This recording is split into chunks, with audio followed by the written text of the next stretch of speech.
Então, pessoal, vamos abrir aí oficialmente. Uma boa noite, sejam todos bem-vindos para esse nosso bate-papo.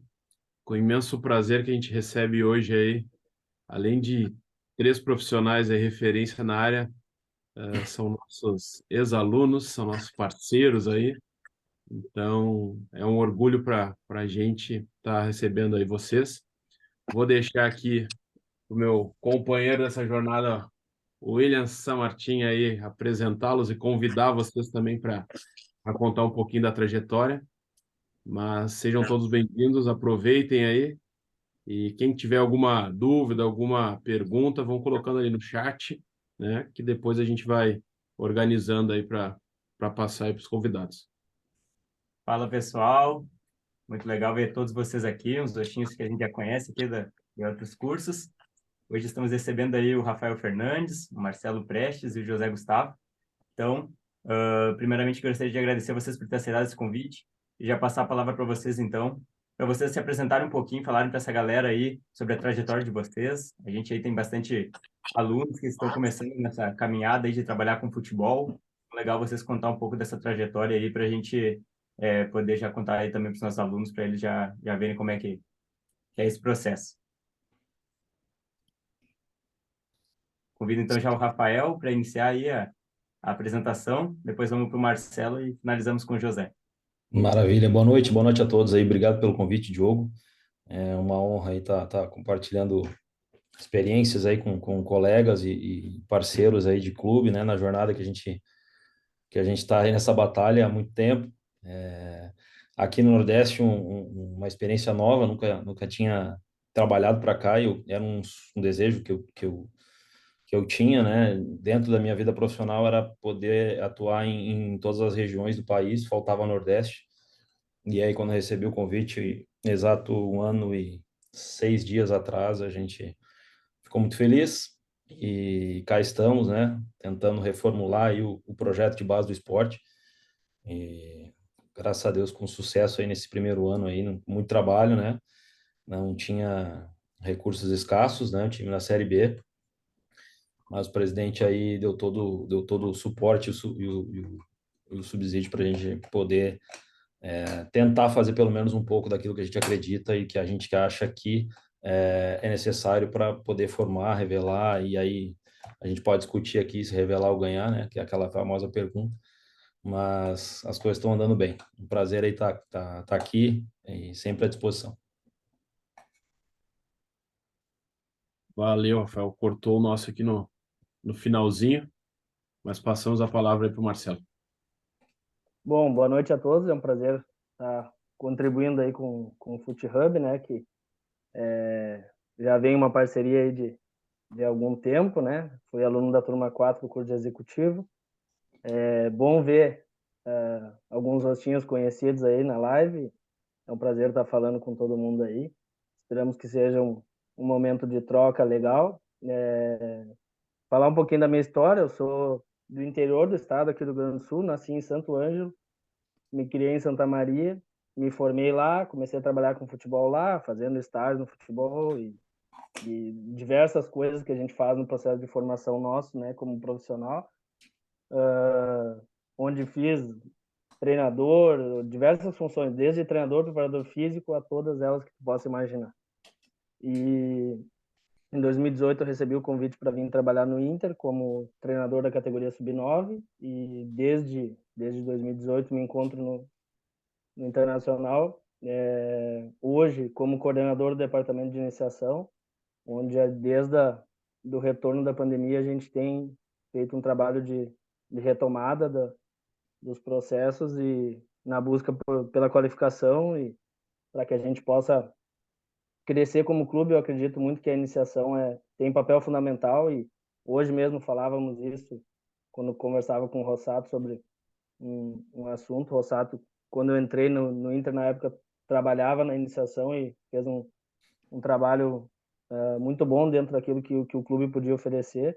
E hoje a gente tem buscado crescer nesse sentido para que a gente possa colocar novos atletas no clube, que eles tenham projeção dentro do processo e possam dar retorno técnico e esportivo para o clube aí no futuro. Então, esse é o nosso trabalho do dia a dia atualmente. Valeu, Marcelo. José Gustavo, conta um pouquinho de ti. Opa, boa noite, rapaziada. Queria começar te agradecendo aí, Diogo. Salve pro William e valeu pelo convite. Então, falar sobre mim, eu nasci em Brasília, tenho 26 anos, eu sou jornalista, tipo, de formação, né? Enfim, fiz uma graduação em jornalismo, me formei em jornalismo. E aí, desde o começo do ano passado, eu vim morar no interior de São Paulo. Moro aqui em Jundiaí, que é, para quem não conhece, é perto de Campinas, aqui relativamente perto de São Paulo, né, da capital. E aí eu vim aqui, fiz fazer uma pós-graduação em jornalismo esportivo, né, porque eu amo futebol, né, quero trabalhar com futebol. E aí eu acabei, enfim, a vida me levou para uma cobertura aí focada na base, né? Eu gosto de base tem alguns anos já, sou mais um filho da copinha, né? Posso dizer, tipo, comecei a criar uma relação, né, com o futebol de base graças à copinha. E aí, só que era uma relação meio distante, assim, assistia a copinha, né, como muita gente faz, né? Tem muita gente que só assiste a copinha, aí assistia um pouco de jogo de seleção, ou uns jogos mais... Aqueles jogos, assim, jogo de Campeonato Brasileiro, uns jogos bem soltos, assim. Só que aí, desde que eu vim para cá ano passado, eu vi no futebol de base um lugar que eu tinha espaço, porque hoje em dia, né, a gente sabe que vocês sabem, tem muita gente que trabalha em clube que o futebol está muito recluso, né? Tipo, o acesso é muito restrito. E aí no futebol de base é o contrário, né? Parece até um futebol assim, uma cobertura meio das antigas, que tem mais espaço. Você, enfim, você consegue credenciamento, você consegue entrevista e tal. E aí eu acabei, enfim, começando e comecei a gostar mais, cada vez mais, e aí eu decidi focar só nisso, e hoje em dia acaba que eu consumo muito mais jogo de base do que jogo de profissional. E aí eu tenho meus perfis, né? Tenho um canal no YouTube, onde eu posto, né, as notícias de base, um perfil no Instagram, um no Twitter e um no TikTok. Boa, já depois a gente vai entrar mais a fundo aí nessas coberturas. Mas vou pedir para o Rafael voltar aqui um pouquinho, contar um pouco mais essa tua trajetória aí até o esporte, Rafael, porque tu teve experiências em diversos clubes, diversos formatos aí, né? E falar Cara, um pouco assim, o que que tu viu em cada um, né? As coisas boas, o que que podia melhorar, então para o pessoal ter uma noção, um panorama geral aí da base. claro. Vamos lá, eu iniciei no Inter, né? Como scout, um observador. Peguei uma fase de transição ali, estava no ano do rebaixamento ali para a Série B. Então peguei essas vacas magras, o Rossá estava lá, sabe bem que a gente passou ali. Depois disso eu fui trabalhar no Figueirense como scout também, como observador.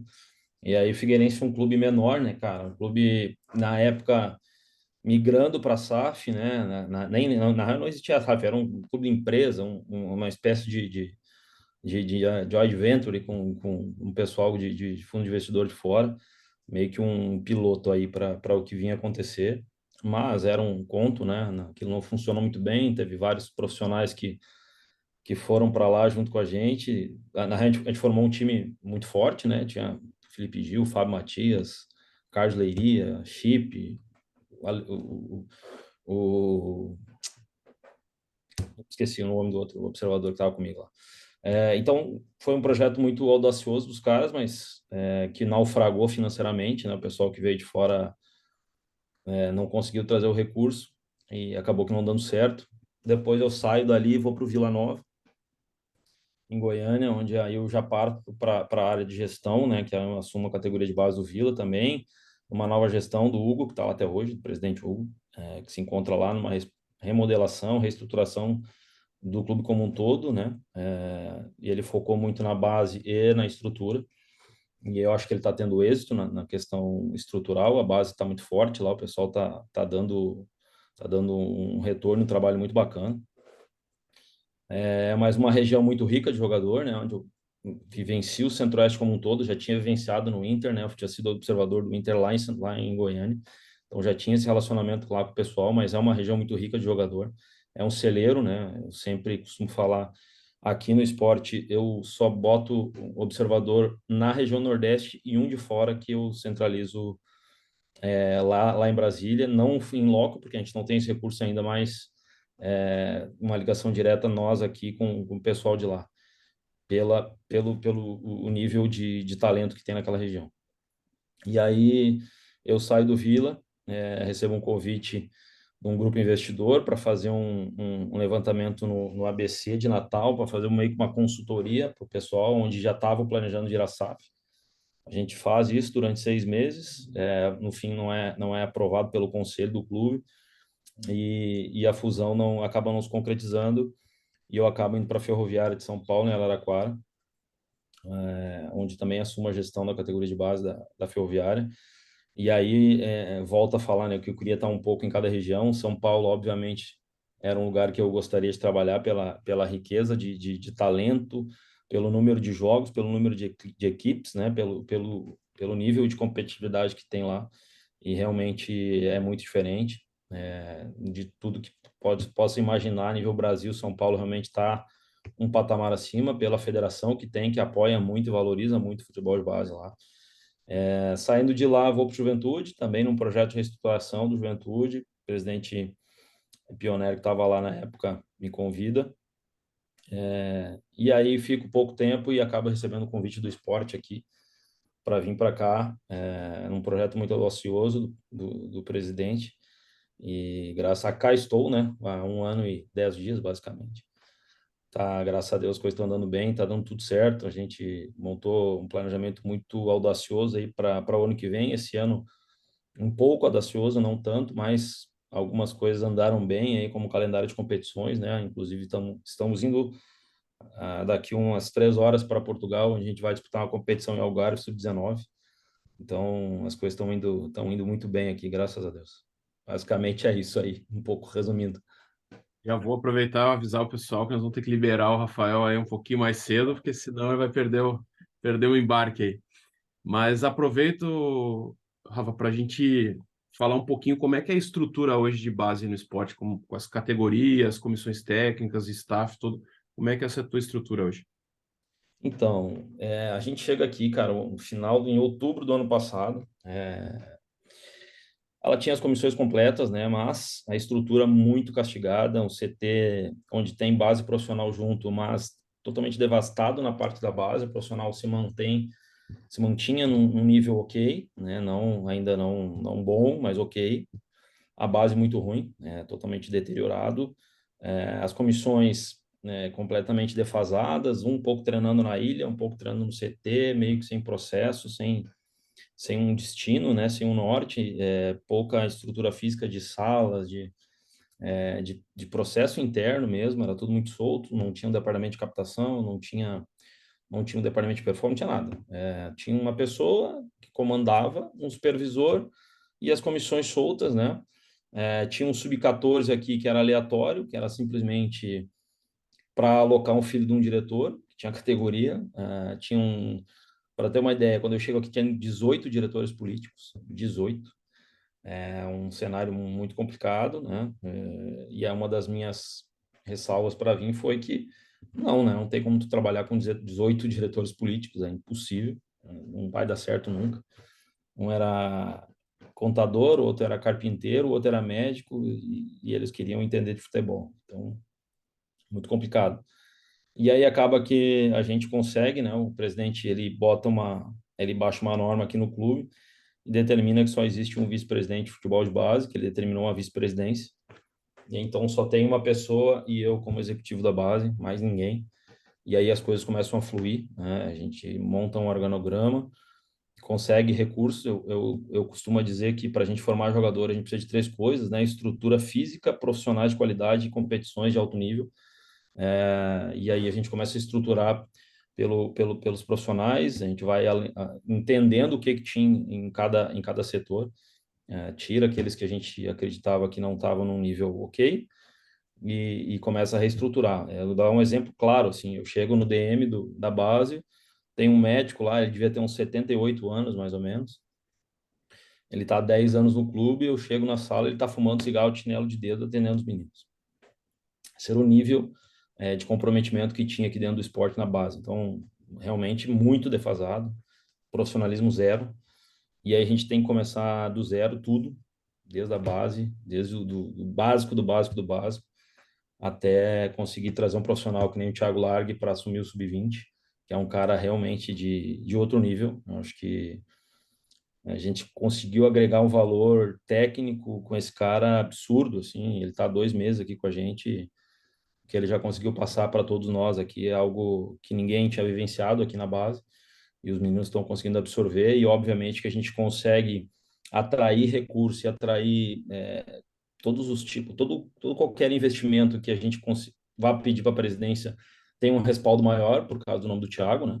Então, também foi um movimento pensando nesse sentido que eu trouxe ele, e as coisas estão acontecendo bem, assim. Hoje a gente está bem estruturado, conseguimos fazer um campo sintético aqui no CT, porque é onde chove, aqui chove muito, apesar de ser quente, chove muito, então não dá conta, os gramados não dão conta, então conseguimos fazer um campo sintético, a gente está conseguindo fazer uma academia própria para a base, hoje a gente utiliza do profissional.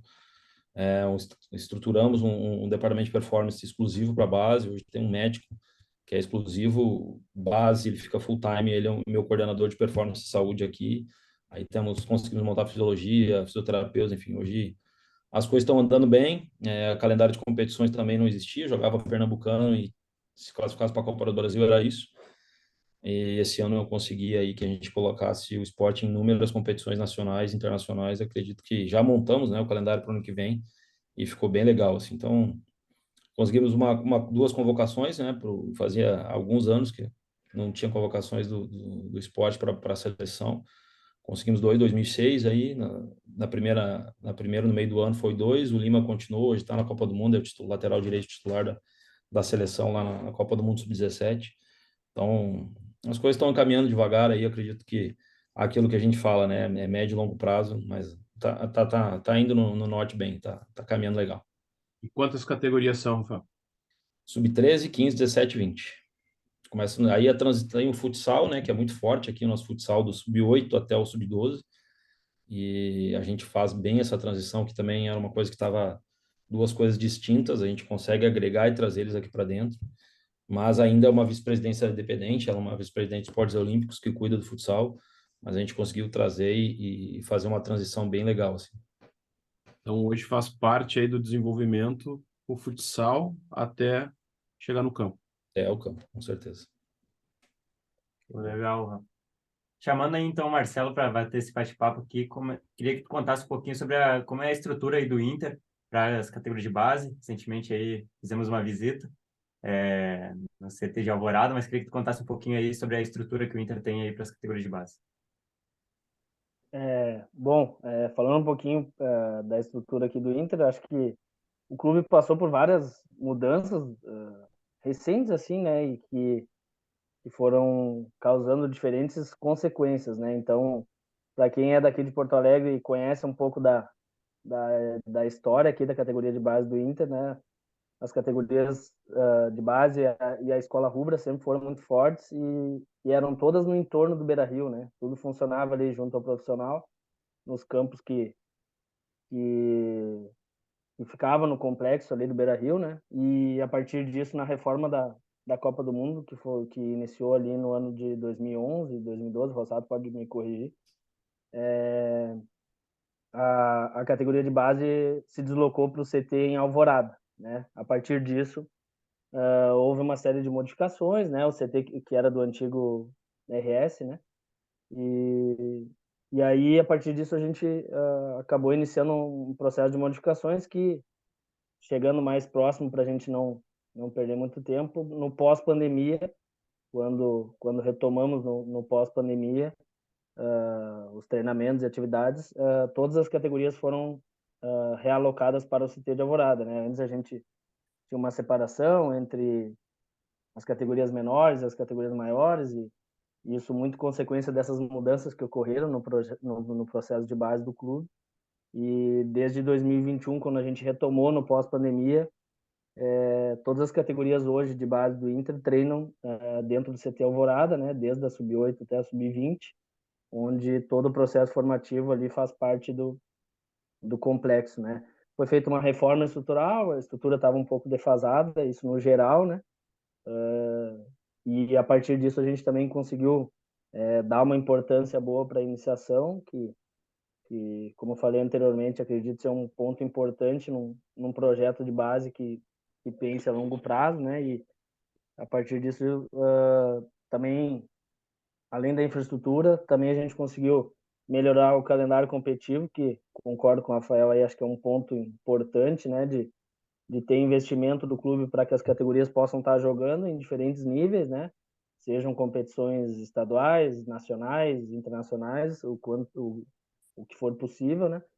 E hoje, então, dentro desse processo, conseguiu-se elevar o nível, né, do processo formativo aqui. A minha responsabilidade como coordenador do departamento de iniciação são as categorias sub-8 até a sub-13, né? A partir da sub-13 é uma outra coordenação, então dentro da estrutura aqui do clube a gente tem as categorias sub-8 treinando já no CT, sub-8, sub-9 a ênfase é no futebol 7, né? Dentro da progressão metodológica que a gente tem hoje no clube, então elas treinam e jogam competições de futebol 7 na região metropolitana no estado. As categorias sub-10 e sub-11 competem, em sua maioria, nas competições de futebol 9, que é o futebol adaptado, na competição que é a Noligaf, a BG Prime, que são competições aqui já consolidadas no nosso calendário. A sub-11 também acaba já iniciando um processo de transição para o campo, e a sub-12 e 13, que treinam no CT, tem como ênfase as categorias, o futebol de campo 11, né? Onde a gente já prepara eles para uma transição para sub-14. Então, brevemente, assim, um resumo de como funciona a categoria de base, e aí partindo da sub-14 até a sub-20, a ênfase no calendário competitivo, onde a maioria das categorias tem um calendário nacional aí durante toda a temporada, né? E aí eu te convido aí, William, para chamar o José, que é o teu colega aí, para falar um pouquinho aí sobre a área de atuação dele. Então, José, queria que tu contasse um pouquinho aí para a gente como é que tu está vendo esse processo aí nas competições, né? A gente viu o Rafael ali falando que é o processo de iniciação do esporte mais voltado para o futsal, e o Inter mais voltado para o futebol 7, futebol 9. Então, como é que tu está vendo aí essas questões nas competições que tu anda cobrindo por aí? Então, eu acho que assim, quanto mais categorias os clubes tiverem, melhor. E eu acho que o Rafael pode falar aí, mas, por exemplo, o esporte começa na sub-13, mas eu acho que se eles pudessem, eles teriam uma sub-11, uma, enfim, 8, 9, Tá não no meu sei. planejamento para o ano que vem, abrir essa categoria aqui. Então, mas aí não tem campeonato pernambucano sub-11, né? Não. Entendeu? Aí, por exemplo, isso é uma das diferenças. Você até falou de São Paulo, né? São Paulo já tem aqui um sub-11, esse ano fizeram um sub-12, mas sobre essas menores mesmo, ali do 11 para trás, acaba que, na verdade, eu não acompanho muito, para ser sincero, porque eu acabo dependendo um pouco, né, de transmissão, enfim, os horários são meio complicados, mas eu acho que, assim, uma coisa que eu tenho visto é que quanto mais os clubes querem achar jogadores o mais rápido possível, né? Então, quanto mais cedo eles acharem, melhor para eles e, entre aspas, mais fácil vai ser, o menos difícil, né? Porque é uma guerra aí para captar, né? E eu acho que é isso, assim. Você falou do futsal também. Eu acho não. Tem muito jogador brasileiro bom aí, enfim, que sai do futsal, né? Futsal é uma. Tem muita gente que fala, né, que mas hoje em dia não joga-se tanto na rua igual antes e tal, e a gente perdeu um pouco, mas o futsal tá aí, né? Então, tem muito jogador que sai do futsal e que joga futsal ali nessa idade, mas que ele tem a cara do jogador de campo e ele consegue levar isso para quando ele estiver no campo, ele se desenvolver e ele usar o que ele aprendeu no futsal, né? Então, eu acho que é por aí. Ótimo, José. E o que tu tem visto aí nas competições aí? O que tu destaca das competições que tu vem cobrindo? Então, eu acho que eu posso citar que até o William sabe, a gente tá com uma coluna aí no site, né? Fazer até o jabá aqui. Semana passada a gente fez um texto sobre aqui falando de São Paulo, né? Dos campeonatos daqui, e que só em uma categoria os quatro grandes chegaram, né? Que foi a sub-13, eu acho. ou seja, na sub-11, na 12, na 14, na 15, na 17 e na 20 a gente teve time do interior chegando entre os quatro, né? Time do interior ganhando dos quatro grandes, né? Do Corinthians, do São Paulo, do Palmeiras e do Santos. E agora a gente fez um texto, fiz hoje, vai sair amanhã, comparando com um outro estado, por exemplo, no Ceará, né? Totalmente o contrário, né? Tipo, o nível de competitividade, os clubes do interior não conseguem bater de frente, né? Com os dois da capital. Então, todas as categorias no Campeonato Cearense, todas, a final foi Ceará e Fortaleza. Então, isso mostra como que aqui em São Paulo, né, tem, que nem o Rafael falou no começo, né, tem muito time com dinheiro, com estrutura, tem muito time que tem condição de surpreender, de bater de frente com os quatro grandes. E é isso, aqui tem uma quantidade realmente absurda de jogadores, é impressionante o tanto de jogador que sai daqui. E, enfim, tem que pensar mais, mas acho que de início eu falaria isso. Boa, José. Voltar um pouquinho aqui pro Rafael. Rafael, eu queria que tu contasse um pouquinho em detalhes aí a questão da tua estrutura de organograma, como é que tu montou, né? Então, toda essa equipe que está abaixo aí, os coordenadores, supervisores, as comissões, como é que essa montagem, o que que tu tá colocando em prática aí? Diogo, aqui, cara, como eu te falei, o ano passado tinha bastante pessoas, bastante profissionais, mas era tudo muito solto, né? Não tinha nada de processo. É, não tinha pessoas ligadas acima, eram 18 diretores que tomavam conta de tudo, quatro ou cinco por categoria, então era uma loucura. E aí o orçamento limitado, a gente optou, para te ter uma ideia, 78% do orçamento aqui ano passado era em pessoas, era em folha. Então, assim, pessoas ganhando muito para fazer café, por exemplo. Um negócio muito louco, assim, muito, muito. Então, a gente teve que estancar na raiz. Hoje, eu peguei e enxuguei muitas comissões. Realmente, a gente teve que enxugar nesse primeiro ano para poder investir em outras coisas. E agora, aos poucos, a partir do meio do ano para cá, a gente foi realocando, readequando, mas era uma sangria que a gente precisava estancar. E eu determinei quatro grandes departamentos ali, né? Departamento de Performance e Saúde, Desenvolvimento Humano, a parte técnica e a parte administrativa. Então eu elenquei quatro coordenadores para cada departamento, e aí todos eles se reportam a mim.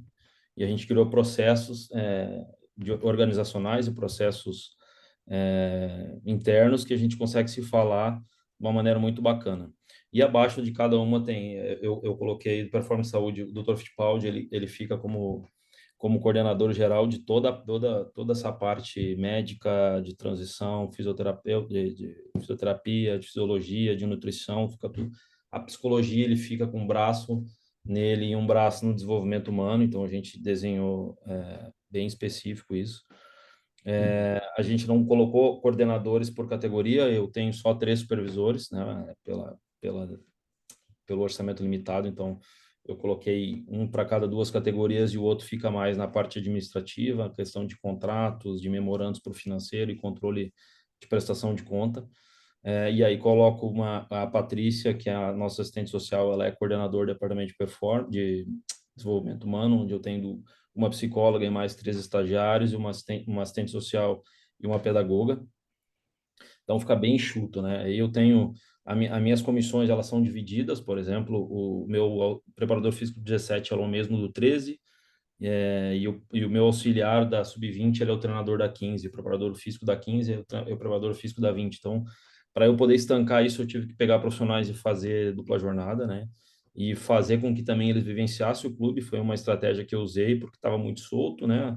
Os caras vinham para cá, davam o treino e iam embora para dar personal à tarde e não vivenciavam o clube, né? Não tinha aquela cultura de vestir a camisa e entender o processo metodológico, até porque não tinha, mas vivenciar o dia a dia e entender o porquê das coisas não estão dando certo. Então, uma das coisas que eu fiz foi isso, fazer com que eles fazessem dupla jornada para também se identificar, vivenciar o dia a dia, para ter uma integração melhor, todas as áreas se falarem, a gente cria rotinas de reuniões diárias entre todos os departamentos, O Thiago vem por uma função, além de treinador da Sub-20 também, ser o coordenador metodológico da categoria inteira, né, junto com o Eric da 17. Então, os dois treinadores da 17 e da 20, eles conduzem o processo metodológico do clube, que a gente está desenhando, está em fase final, não tinha nada, absolutamente nada, era tudo muito solto. Então, tá ficando bacana, tá ficando legal. A partir de pós-Copa São Paulo, a gente quer botar para rodar e botar em prática aí o processo metodológico conduzido pelo Thiago, que é volto a falar, um profissional de alto nível. Eu vou te perguntar aí, se tu puder abrir um pouquinho para nós, que a gente sempre tem nas nossas aulas, aí o pessoal sempre nos pergunta essa questão aí da construção do caderno metodológico, né? Na nossa aula, na turma 1, lá do Olhos para a Base, o Próspero conta um pouquinho como é que isso foi desenvolvido. Então, assim, se tu puder trazer a tua experiência, essa tua vivência, tu falou, ainda falta um pouco, porque realmente tem uma construção, não é só um Ctrl+C, Ctrl+V lá do Marcelo lá e botar aí no esporte, né? Então, tem uma análise interna, tem um diagnóstico, tem os objetivos. Então, se puder falar um pouquinho aí na prática como é isso. A gente, primeiro, a gente colhe dados, né? A gente vai estudar um pouco da história do clube, né? Aí falando um pouco de perfil de atleta, que ele entra dentro da metodologia.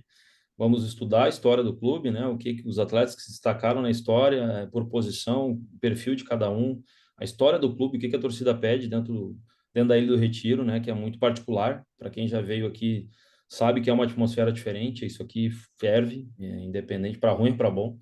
Se em 15 minutos não fizer o gol, vira contra. Então, é uma das torcidas mais, se não a mais chata que eu trabalhei. Os caras realmente são exigentes, eles vivenciam. Para quem é do jornalismo aí pode falar melhor do que eu. Aqui tem esses caras aqui, eles consomem o esporte de minuto em minuto. Eles estão buscando o tempo inteiro informação do futsal, da transição do menino que foi para o Palmeiras com 11 anos de idade. E eles querem entender o porquê que ele saiu daqui com 11 anos de idade do Palmeiras e não ficou no esporte. Então, e é de xingo, dizendo que tu é incompetente, que não conseguiu segurar o moleque, tal. Enfim. Então, assim, é um negócio muito particular, sabe? E aí, quando falando de caderno metodológico, a gente tem que estudar todo esse processo interno do clube, a história do clube, o perfil de jogador. A gente determinou o perfil para cada posição e aí elencamos um ícone dentro do clube como modelo na história, né? E aí tu vai para uma série de fatores, né? Construção de jogo, ideia de jogo, meta por categoria, objetivos por categoria, enfim. Tá em 70 páginas já, mas eu quero reduzir porque eu acho que o menos é mais. Se a gente começar a fazer muita coisa, as coisas não colocam em prática. O Marcelo tá aí, acho que ele faz isso diariamente lá no Inter, né? Nas menores. É muito complexo, confesso que eu não consigo ter tempo para botar a mão nisso e tudo, eu tenho que dar conta de outras coisas. Então, por isso que eu coloco o Thiago e o Eric para fazer isso no dia a dia, mas é obviamente que a cada 15 dias a gente se reúne nós três, eles vão me mostrando o que está sendo feito. Então, acho que falta só uma parte final ali, que a gente está determinando que todos os departamentos eles se falam entre si e chegam num denominador comum lá, que é o resultado do jogo. Mas está ficando muito legal, está ficando muito bacana. Aí, numa próxima oportunidade, posso mostrar, sem problema nenhum, não tem vaidade quanto a isso. Sem problema nenhum. Acho que é uma troca de conhecimento, não é o certo nem o errado. Acho que o futebol ninguém não é o certo ou errado, mas sim o modelo do clube, né? O certo ou errado, o certo é a bola que entra na rede lá e se jogar bem ou não, o que vale é o gol, né? Eu vou passar aqui para o Marcelo, mas depois eu quero voltar um pouquinho nas tuas rotinas ali que tu comentou, né? Que são várias atividades. Mas, Marcelo, tu já chega no Inter com outro momento, né? Já tem um histórico, já vem sendo trabalhado um modelo, mas esse modelo ele está sempre em atualização. Como é que é isso na prática, né? É mais ou menos o que o Rafa falou, né? Acho que é um documento que está sempre em constante adequação, ajuste, né? Dentro disso eu peguei ali, desde que eu entrei no clube, desde 2018, digamos assim, três gestores de base com perfis diferentes. Então isso acaba alterando um pouco também a forma de lidar, a forma de conduzir, a própria metodologia, a forma com que se vai conduzir cada categoria. Isso altera conforme o clube estabelece os objetivos para cada período, né? Então acredito que quem pensa assim que o manual metodológico dos clubes vai ser sempre aquele documento bonitinho ali, que vai ser totalmente executado, acho que não é tão simples assim. Acho que é um documento que vai estar sempre em constante construção, né? E que varia muito conforme é o objetivo. Hoje a gente tem uma ideia daquilo que se busca, daquilo que se quer, daquilo que a gente busca em cada categoria. Como eu falei ali, algumas pinceladas sobre a forma que a gente vai conduzir a metodologia em cada faixa etária. Porém, isso vai estar sempre em constante troca de ideias, ajustes, né? Acabamos agora, no mês passado, um ajuste na questão tanto da área física quanto na área do treinamento de goleiros, um material voltado especificamente para essas categorias menores, e a gente acredita que precisa ser bem conduzida para que a gente possa gerar um atleta no futuro, né? Lógico que às vezes a gente pensa que as categorias menores não precisam ter uma construção da área física, uma construção da área de treinamento desportivo, mas isso tudo lá na frente vai gerar um atleta de alta performance, né? Então, precisa ser estudado, precisa ser pensado, como conduzir isso no dia a dia, como conduzir a construção de um atleta que lá na frente tenha um perfil atlético próximo ao que se quer, né? E dentro da metodologia isso também precisa estar presente. Então, é um ajuste que a gente vai construindo, né? Como eu falei, ajustamos agora esses aspectos também específicos da área da iniciação. Lógico que, como eu falei, que é uma constante construção, né? Estamos vivendo um ano eleitoral no clube, então pode ser que o ano que vem troque a direção, troque a filosofia, troque a forma de lidar. Então, por isso que eu quero transmitir isso para vocês, que é uma constante construção e ajuste para se encaixar naquilo que o clube busca, né?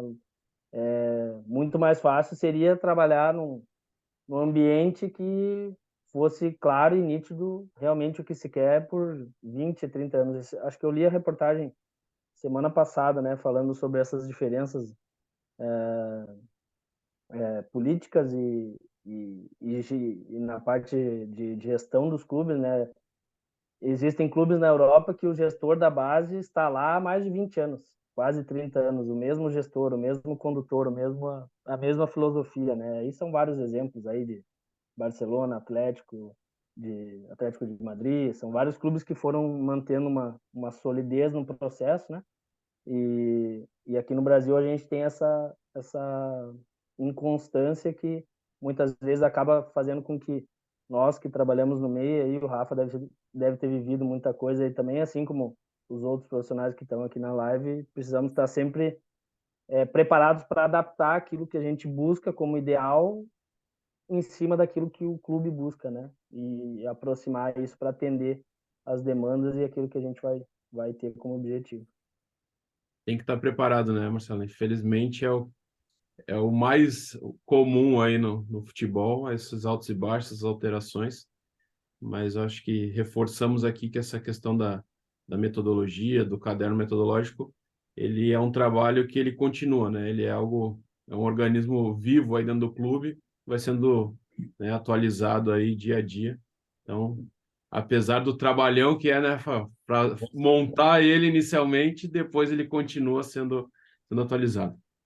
Mas, Marcelo, eu queria que tu falasse um pouquinho também da estrutura do organograma das categorias de base do Inter. E a gente teve a oportunidade aqui de entrevistar o Grossi e ele nos contou um pouquinho, né, como é que ele desenhou isso, mas queria tua visão aí na prática e como é que é construído essas caixinhas aí.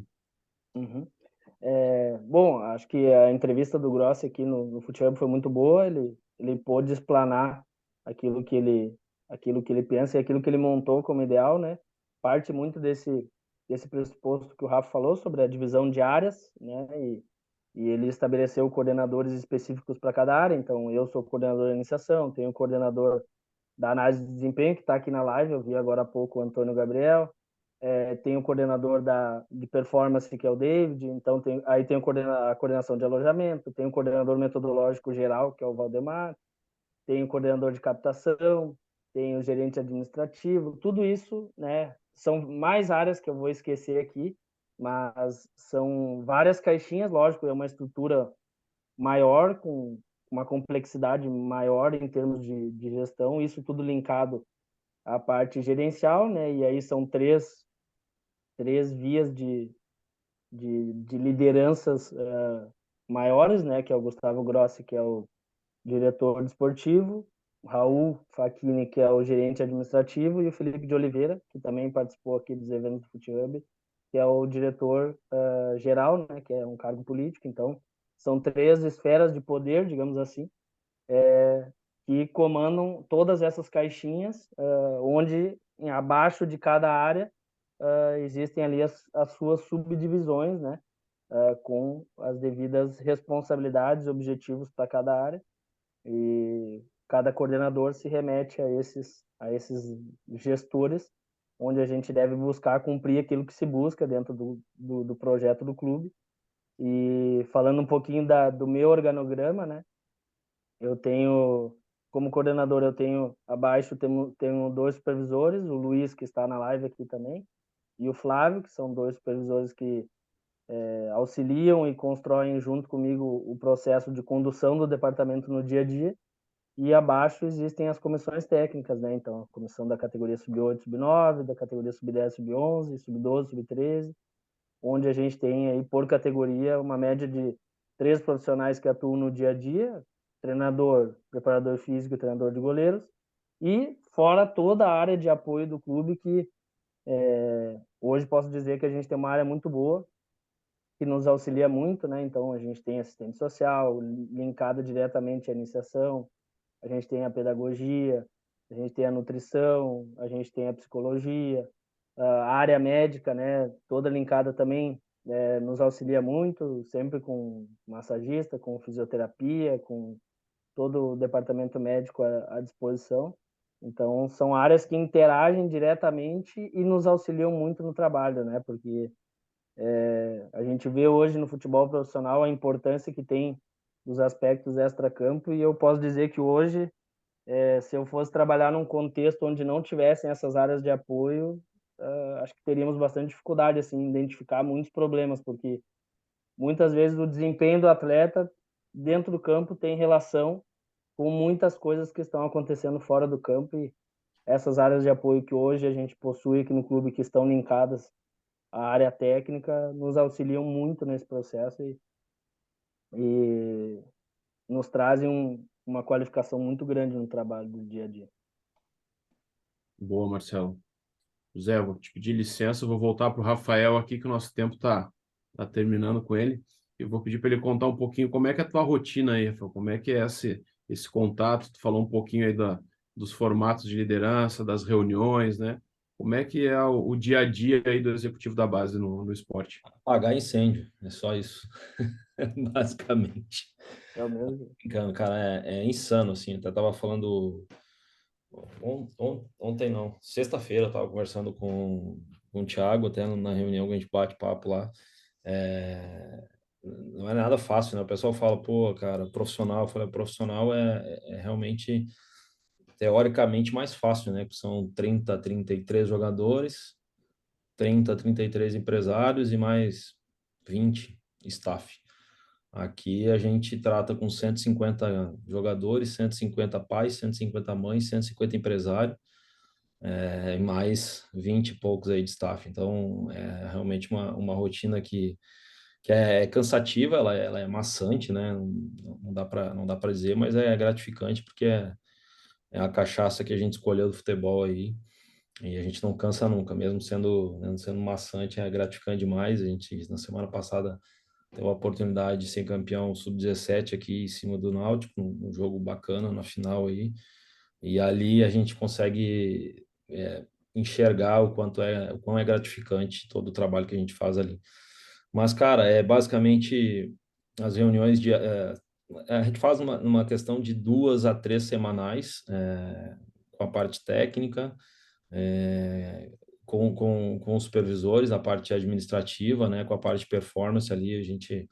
Toda segunda-feira a gente senta e bate um papo com o Dr. Fittipaldi ali para saber como está o andamento. Hoje, até uns 4, 5 meses atrás, ainda a gente tinha alguns ajustes ali em todos os setores. Hoje, graças a Deus, os quatro departamentos eles estão rodando sozinho, né? As coisas estão andando bem, o fluxograma está andando muito bacana.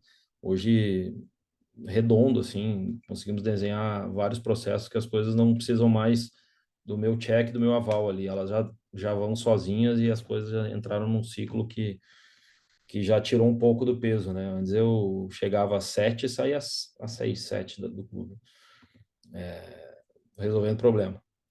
Mas hoje não, hoje as coisas elas estão, graças a Deus, elas alinharam e tá bem redondo, assim. Mas o que nos dá muito trabalho realmente são as categorias menores ali, o 13 e o 15, né? Onde ainda envolve muito pai, muita mãe, muito empresário, e aqui tem muito assédio de empresário querendo levar jogador para fora. Então, a nossa maior dor de cabeça hoje é isso, e até 5 meses atrás a gente estava sem o CCF, sem o certificado, a gente conseguiu, né, uma prioridade da gestão aí, voltar com o certificado, a gente conseguiu ter o certificado, tivemos um pouco de paz aí, tranquilidade, mas mesmo assim é bem difícil, ainda tem esse assédio. É, a nossa grande dor de cabeça ainda é isso, é os pais se achando donos do processo todo e querendo mandar no processo interno do clube. Então, eu acho que a principal dor de cabeça hoje nossa é essa.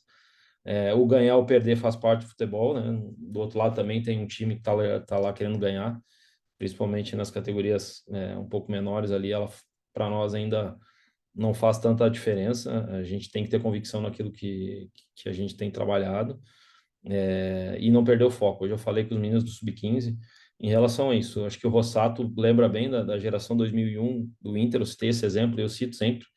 A geração 2001 do Inter era top, era se não a principal do país aí, uma das principais.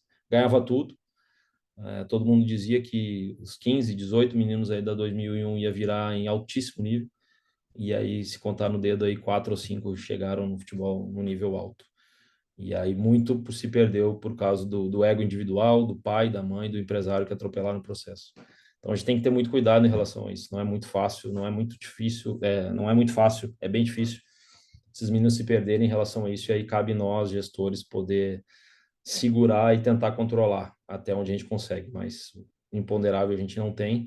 Mas eu acho que o grande desafio nosso é esse, fazer com que esses meninos aí sigam no caminho e tá sempre puxando eles para baixo, porque o ego e a vaidade tomam conta quando eles chegam aí nos 16, 17 anos, que querem aparecer mais que os outros, e aí quando tu coloca a vaidade na frente do esporte de alto rendimento, eles são antagônicos, eles não se fundem, e aí uma coisa vai atropelar a outra e vai fazer com que eles caiam. Então, o nosso grande desafio como gestor é não deixar isso acontecer. Acho que dia a dia é bem isso, assim, a gente está sempre ajustando isso na cabeça deles, dentro das comissões, dentro dos departamentos, para todo mundo fazer a coisa acontecer junto. Se uma pecinha está fora da engrenagem, as coisas não funcionam. Então, o nosso principal papel hoje como gestor é não deixar essa engrenagem quebrar e ela andar sempre em linha reta aí para cima. E tu sabe, Rafael, a gente vinha conversando aqui semana passada junto com o Fernando Carvalho, e isso é o mal também dos profissionais, né? Então, a gente vê muito projeto aí que tem, cara, tudo para dar certo, né? Todos os pontos aí, pô, que legal a estrutura e tal, e aí o profissional acaba deixando aí, né? Se perde no processo pela questão da vaidade, do ego. Então, todo mundo que está aqui já está no meio da bola, já tá iniciando aí o processo, então fica uma dica também para sempre tá controlando E aí tem os meninos aqueles que não jogam, né, cara, que às vezes estão no banco, às vezes não são nem relacionados, né, porque infelizmente a FIFA só determinou que joga 11. Então, e essa geração desses meninos é muito instantânea, né, eles querem tudo na hora, o WhatsApp tá ali, a rede social, e eles querem tudo para ontem, né, a gente tem que controlar a ansiedade deles aí, é muito difícil, né, muito difícil. E aí toda hora tu tem que estar puxando e citando casos, citando exemplo, mostrando para eles como é que funciona, exemplos de deu certo, exemplos que deu errado.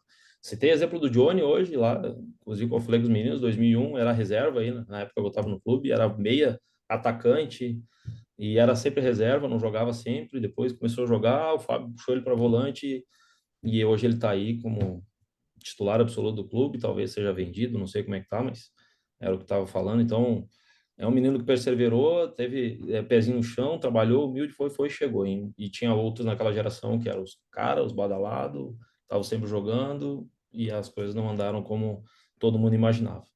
Então, acho que o nosso principal papel como gestor é estar sempre segurando e colocando eles nos lugares exatos. Mais um ponto que eu queria que tu falasse um pouquinho, como é que funciona a questão da transição aí, tanto nas categorias quanto para o profissional.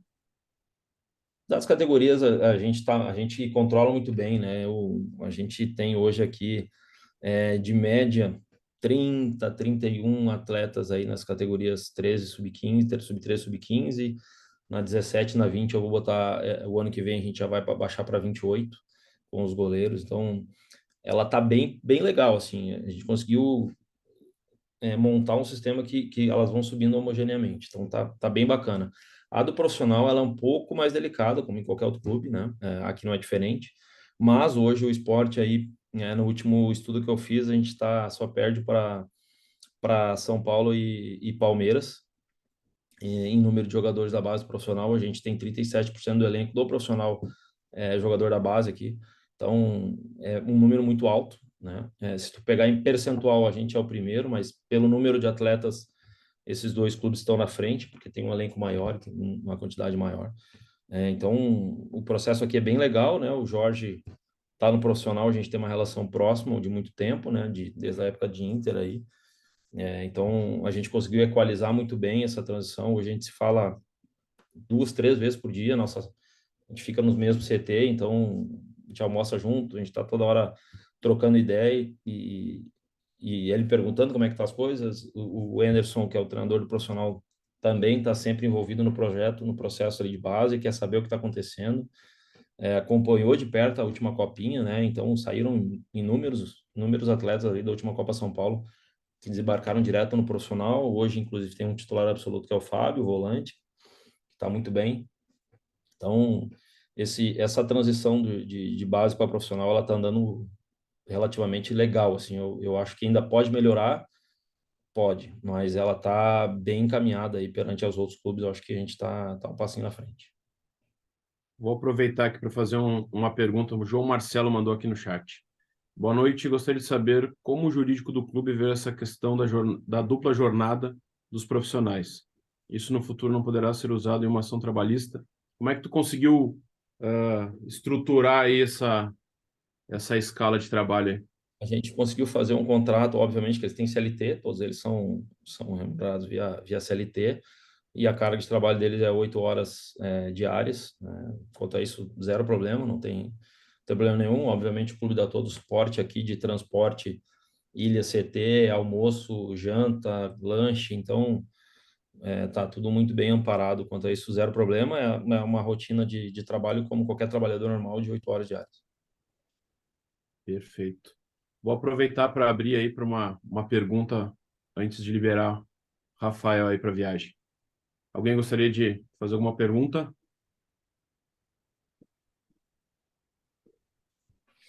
Eu queria fazer uma para o Rafael, se puder aí. Claro, então deixa eu passar aqui a palavra para o Thiago Caxias, só tem que abrir aqui o microfone. Boa noite, cavalheiros. Obrigado pela gentileza. Obrigado ao FootHub pelo espaço. Ouvindo o Rafael falar a respeito da categoria de base e no lidar com os atletas, com os pais, né? Eu sou psicólogo clínico, sou, é, trabalho com crianças, com atletas de categorias de base de clubes em Florianópolis e realmente percebo também essa questão dos pais junto aos filhos, né? Percebo como é difícil o trabalho quando a estrutura familiar ela realmente não está de acordo, não está consonante com as exigências do desenvolvimento do atleta e com toda o caderno metodológico do clube. Mas eu penso, cavalheiros, que é interessante que nós consigamos aproximar os pais desse processo, né? Eu sei que a gente lida com vaidade, lida com necessidade dos pais, né? Mas até que ponto não é importante esses pais, acaso, esses pais não serem orientados por nós, né, responsáveis pelo desenvolvimento dos atletas, até que ponto afastar, né, nas categorias de base, eu não sei se seria afastar Rafael, Marcelo e demais colegas, se seria o correto, né, porque esse pai também precisa de orientação, né, esse pai também ele precisa estar acompanhando o processo do seu filho, né, por mais que ele venha atrapalhar, ou por mais que ele venha a facilitar o processo, né? Então, a minha pergunta é a seguinte: como é que nós criamos um ambiente, uma estrutura psicopedagógica emocional para que esse pai e esse atleta de futuro possa se desenvolver? Cara, deixa eu te falar, Thiago, eu acho que é um grande desafio nosso, tá? Tu conseguir trazer o pai para dentro. Eu acho muito complicado. Necessário, concordo contigo. E a gente aqui tenta sempre aproximar a família, né? A Patrícia, a Ariane, que é a nossa psicóloga, elas têm um grupo dos pais, né, das categorias menores, somente pais, para toda hora, todos os dias, todos os momentos, elas estão alimentando com informações, tirando dúvidas, colocando à disposição. Os meninos que moram fora, maior de 14 anos, que podem alojar no clube, tem um grupo específico para se comunicar, então elas fazem questão dos pais estar sempre presente, né? Mas é muito difícil, porque tu trata com várias, obviamente a gente tem todas as regiões do país, todas as classes sociais, todas as demandas de cada família tem seu anseio, sua necessidade, sua cultura, sua educação, então assim, não é nada fácil, é muito difícil. Eu acompanho direto as meninas ali, elas realmente elas sofrem bastante e eu tô no grupo, então eu fico olhando ali, mas eu deixo elas conduzirem, porque a gente precisa deixar as pessoas fazerem acontecer. Mas não é nada fácil, porque a grande maioria dos pais eles transferem os sonhos deles para os meninos, colocam toda a responsabilidade nas costas dos meninos com 13, 14, 15 anos de uma vida, de uma família. Então, é um desafio, cara. Não é fácil. As meninas, elas fazem dinâmicas direto, a questão semanalmente, elas fazem dinâmicas com os pais para poder entender.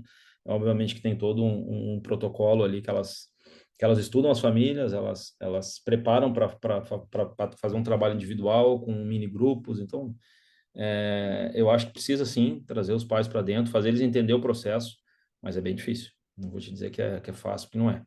Porque no momento que é fácil quando eles estão jogando, o filho deles está jogando, está sendo destaque. Quando o filho deles vai para a reserva ou deixa de ser relacionado, aí o profissional que está aqui já não presta, o clube já é ruim, já quer tirar, já quer levar para outro lugar. Então é tudo muito instantâneo. O anseio dos pais talvez seja pior que o dos filhos. Diogo, posso complementar? Eu ia até pedi para tu complementar que a gente estava comentando aqui no material que saiu hoje aí do FutHub. Tem um texto ali que o Marcelo trouxe para a gente e ele fala muito disso, né? Dessa tríade aí, falando da família, do atleta e do clube. Então, por favor, Marcelo. Não, perfeito. Isso foi uma coisa que a gente detectou lá em 2021, quando retomamos e montamos o projeto ali da retomada da iniciação aqui no clube como um todo, né? E aí, na época, eu e o Christian Costa, né? Que também é conhecido aí do FutHub, fez o curso de executivo na turma 3, eu acho. A gente montou uma ideia de workshops e de ações em conjunto com as outras áreas do clube, com as áreas de apoio, para que a gente pudesse atender essa demanda e eu concordo com o Rafa quando ele diz que é uma situação complicada, é uma situação que nos causa dores de cabeça assim durante a temporada por vários motivos, por estar jogando, por estar não jogando, por assédio, por vários problemas que a gente enfrenta durante a temporada, né?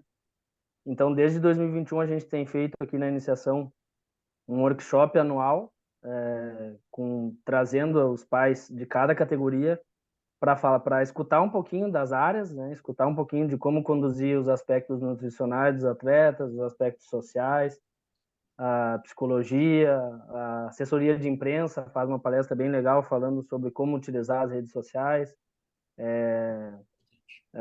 a nutrição, a psicologia, serviço social, a pedagogia também falando um pouquinho sobre a importância da escola.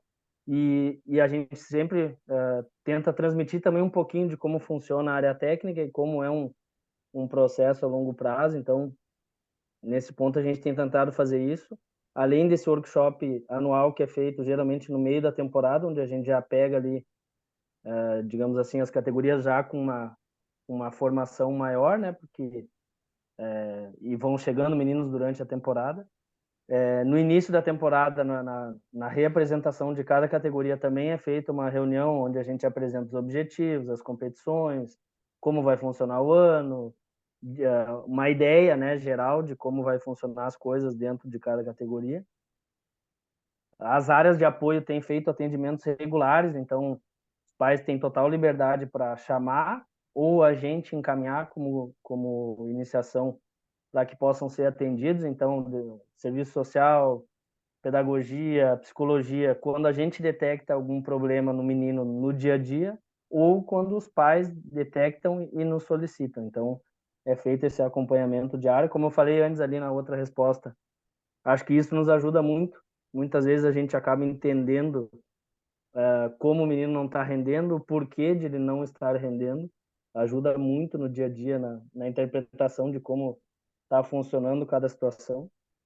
E um outro ponto que eu ia ressaltar é que a gente tem um processo de chegada e de acompanhamento dos atletas. Então, na chegada, quando o menino chega, é aprovado ou ele se apresenta no clube, se ele não se apresentou lá no início, onde teve aquela reunião, a gente faz uma recepção, conversa com ele, explica um pouco dos processos. Os pais recebem uma cartilha de como eles devem se portar nos ambientes do clube, fora do clube, e os atletas também. Então, ali naquelas cartilhas são já algumas regras que são colocadas e passadas para eles, onde eles podem interpretar e, e saber lidar com algumas situações. Lógico que só o papel não adianta, né? Ali muita coisa diz ali sobre como se portar dentro do processo, mas durante a temporada eu tenho gasto um bom tempo da temporada recebendo os pais, recebendo empresários, às vezes, para explicar, para passar um feedback, para conversar um pouquinho sobre o desempenho do atleta, sobre o suporte das áreas, sobre o porquê de jogar, não jogar, de todas essas situações. Semanalmente eu tenho uma demanda aí de atendimento dos atletas, onde eu recebo na minha sala lá e consigo passar um pouco do feedback, muitas vezes acalmar e ao mesmo tempo também passar um pouco da realidade que é o futebol, que é muito do que o Rafa falou aí. São momentos, né? Ontem mesmo jogamos aqui as finais do estadual sub-12, sub-13 e na roda de conversa ali no fechamento eu exaltei que tiveram alguns atletas que durante o ano inteiro foram reservas, ou não pegaram lista, ou não foram convocados, e assim por diante, e jogaram a final do Campeonato Gaúcho. Então, eu mostrei para eles que o processo ele está ali, tem meninos que chegam e precisam evoluir para conquistar espaço no clube, isso é natural, isso vai acontecer, e a gente precisa entender, e todo mundo que está envolvido ali, os pais, nós como clube, os empresários, os atletas, precisam entender que o processo leva tempo, para alguns mais tempo, para outros menos tempo, mas envolve uma série de fatores e essas áreas aí, como o Thiago perguntou, desse suporte, acho que nos ajudam bastante e vão crescer cada vez mais no dia a dia dos clubes. Obrigado, Marcelo. Rafael, vou te agradecer aqui, te deixar à vontade, né? Te agradeço a disponibilidade aí, eu sei que tá na corrida, né? Mas para nós foi muito valioso. Mais uma pergunta ainda dá tempo.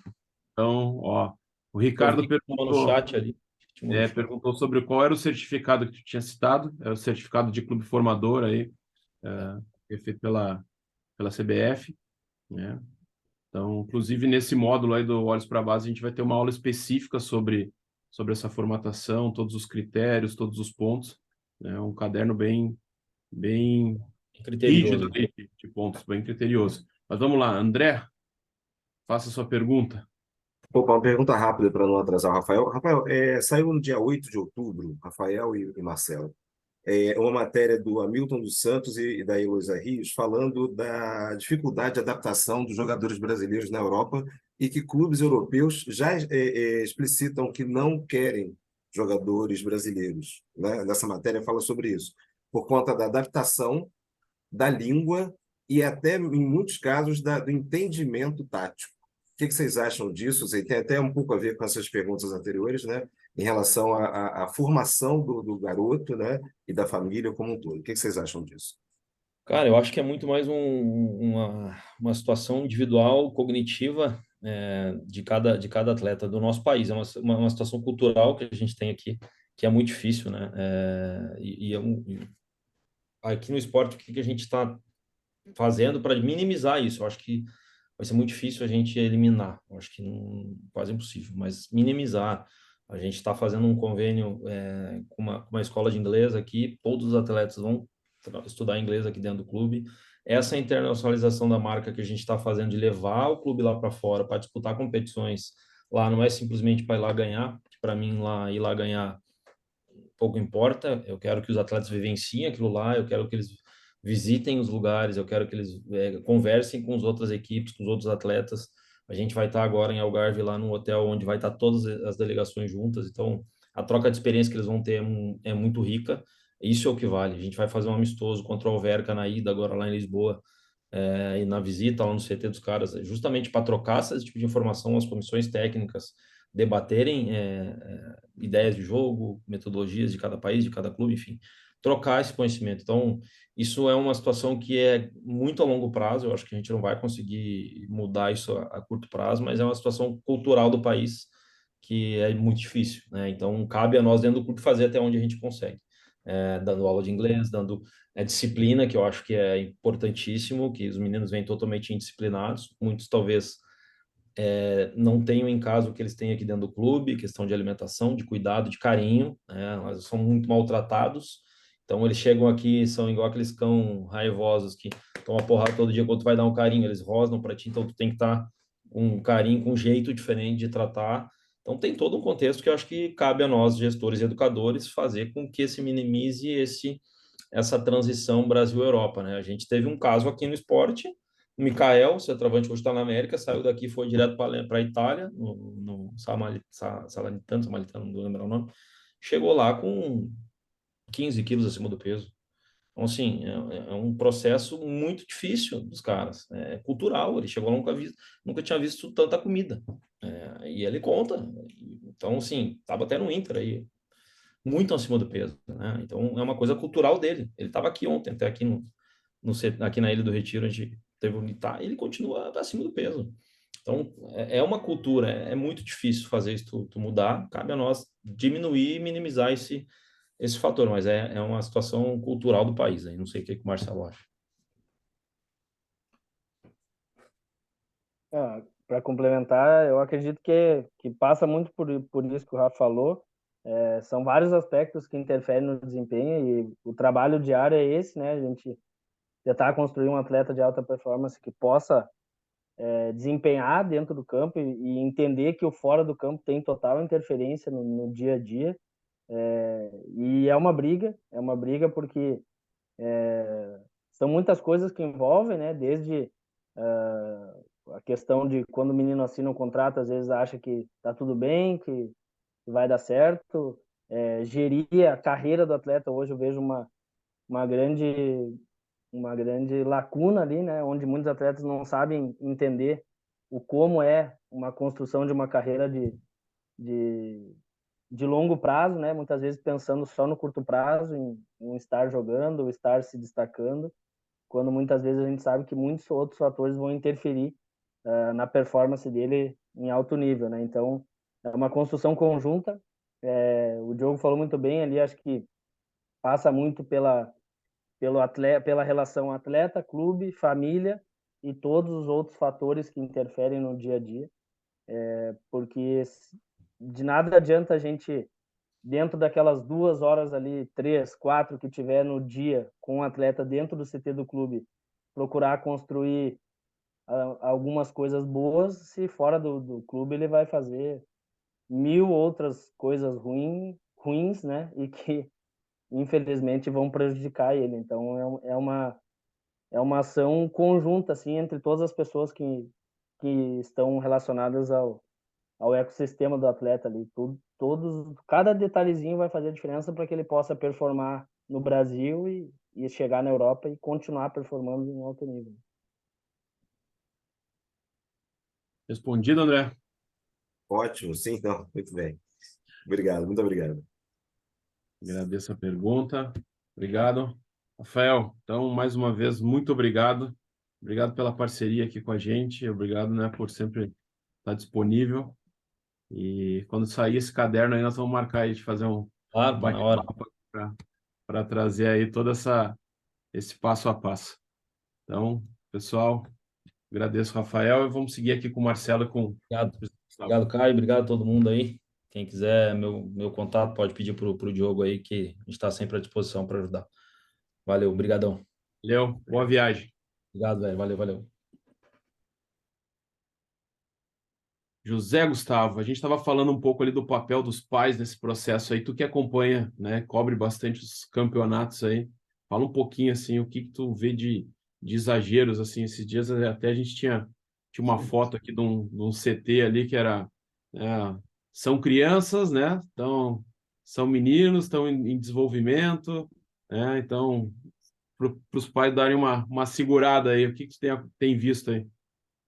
Eu estava pensando realmente justamente sobre isso aqui, porque eu já estou começando a ter algum tipo de contato, né, com pais, porque uma das coisas que eu acho que, assim, que mantém o meu trabalho vivo é que muitos jogos não têm transmissão, né? Então, acaba que eu sempre tento focar nesses jogos sem transmissão para me deslocar até o jogo, que aí eu acabo sendo a única fonte de informação do que está acontecendo ali, né? E eu tenho até uma história engraçada que não foi de um pai, nem de uma mãe, mas foi de um irmão de um jogador, que uma vez eu estava num jogo e o jogo não tinha transmissão e o menino, era o primeiro jogo dele pelo clube, né? Era um clube grande e, enfim, ele poderia estrear ali pelo clube grande. E aí eu estava postando, né, no meu Instagram as notícias ali do jogo e aí veio, sabe, uma mensagem assim de uma pessoa que não me seguia, né? Uma mensagem solicitada, tipo, tinha um cara me ligando, escrevendo, tipo, em maiúsculo, assim, alucinado, desesperado, tipo, atende, faz uma. Aí eu falei, velho, quem é você e tal? Aí ele, não, meu irmão tá jogando e tal, pelo amor de Deus, faz uma live aí e tal. Então eu fiquei realmente. Depois daquele dia eu comecei a enxergar de uma outra forma, assim, né? E chega muita mensagem para mim de pai, tipo, entrevista meu filho, fala que meu filho tá jogando bem, põe meu filho aí na seleção do campeonato, sendo que às vezes, por exemplo, o filho dele às vezes jogou mal, ou sabe, aí eu fico numa situação complicada, né? Tipo, pô, eu fico meio que, pô, não tem como, sabe? Se eu fizer isso, eu vou estar, enfim, não tem como. Mas eu vejo outra coisa que isso até me incomoda muito também, tipo, não tenho nada a ver, né? Mas uma outra coisa que eu vejo muito são os pais durante o jogo, né, xingando. Tipo, isso, quem tá aí, quem trabalha em clube, né, acho que o Marcelo deve aguentar mais isso. Mas, enfim, o que tem de pai, enfim, passando do ponto ali no estádio, ali xingando, enfim, é brincadeira. Mas outra coisa que eu acho que tem a ver com esse assunto também é essa questão de, assim, jogadores se transferindo ainda na base. Porque isso é uma coisa que às vezes as pessoas me perguntam, né? Pô, mas por que que o fulano, por exemplo, saiu, sei lá, da base do Atlético Mineiro e foi para a base do Inter, mas por que que ele saiu de lá e veio para cá? Tipo, se ele não serve para eles, por que que ele serve para o nosso, né? E eu falo, velho, a gente tem muito pouca informação, né, sobre isso. E, assim, simplesmente, às vezes, o pai dele pressionou o empresário, às vezes, enfim, o pai dele estava insatisfeito que ele não estava jogando, às vezes o pai dele não conseguiu entender, né? Os pais não conseguiram entender que ele estava talvez no primeiro ano da categoria ou que ele precisa evoluir algumas coisas ou alguma questão física e tal. E os pais não conseguem enxergar isso, né? Age com 100% com o coração, então isso pode acabar prejudicando muitos jogadores. Perfeito. Marcelo, algum complemento aí sobre essas situações aí? Não, Microfone. acredito que... Aí, liguei. Acredito que é um ponto chave hoje, né? Como eu falei, eu gasto muito tempo com isso hoje no meu dia a dia para tentar gerir da melhor forma possível. E acredito que hoje a gente consegue fazer isso bem aqui no clube. Sempre vai ter problemas, situações, mas a gente, como gestor hoje aqui, e vejo e tenho buscado exemplos em outros clubes, né? A gestão de pessoas hoje, cada vez, ela ganha mais espaço, isso em todas as áreas. No futebol, não tá longe disso, né? Então, é preciso gerir todas as pessoas envolvidas ali.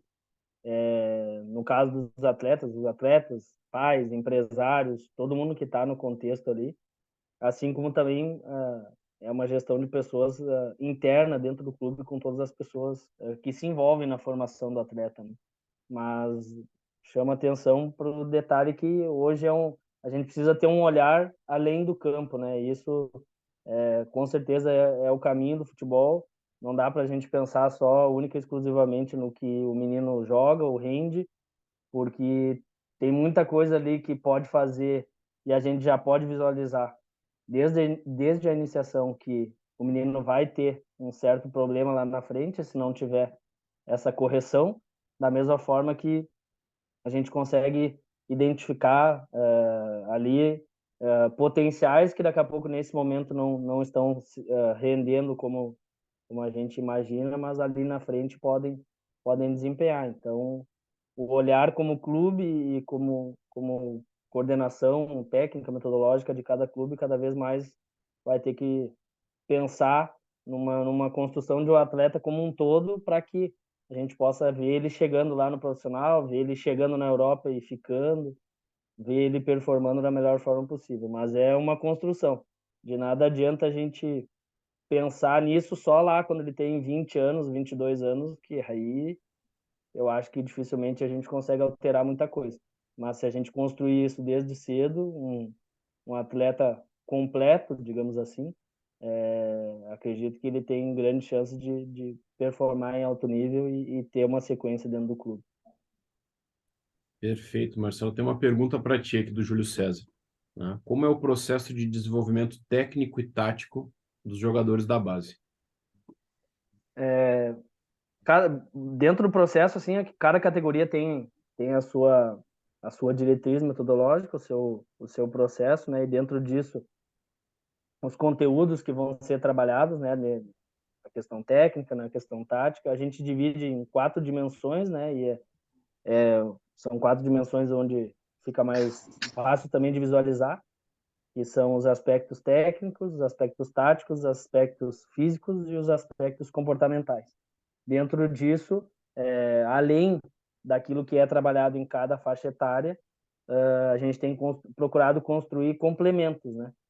Complementos sejam eles técnicos, sejam eles de conteúdos táticos, individuais e coletivos. Lógico que a base da iniciação não é os conteúdos táticos coletivos, a gente busca mais o desenvolvimento técnico, tático individual e tático coletivo de uma forma básica, digamos, mas esse processo é conduzido muito através da coordenação técnica e metodológica, da qual faço parte, junto com as comissões técnicas e pensando sempre naquilo que pode ser feito dentro dos treinamentos, na utilização dos jogos como também um parâmetro de avaliação dentro daquilo que está se desenvolvendo e também desses aspectos complementares, né, que podem ser feitos de inúmeras formas e podem ser utilizadas as novas tecnologias, né? A gente utiliza muito vídeo individual dos atletas para corrigir, para trabalhar isso dentro da semana de treinamento, muita correção, né? E por isso que eu falei que a ênfase da iniciação não é no coletivo. Não adianta a gente dizer que a sub-13 vai jogar que nem o Barcelona, com 1001 conceitos, mas que a gente possa desenvolver os atletas para que eles possam ter sequência no clube, né? E essa é a ênfase do processo. Legal, Marcelo, ouvir sobre esse desenvolvimento aí. Eu queria te perguntar quais as ferramentas aí que vocês utilizam na base em questão de tecnologia para fazer esse monitoramento dos atletas. A questão das novas tecnologias, hoje a gente utiliza de uma forma gradual, conforme a ênfase, né? Dentro do processo de gestão aqui da iniciação, eu utilizo muito o BitScore, né? Que é um sistema que, inclusive, é parceiro aqui do FootHub. A gente tem o BitScore como plataforma de gestão das categorias e de todos os aspectos técnicos e administrativos.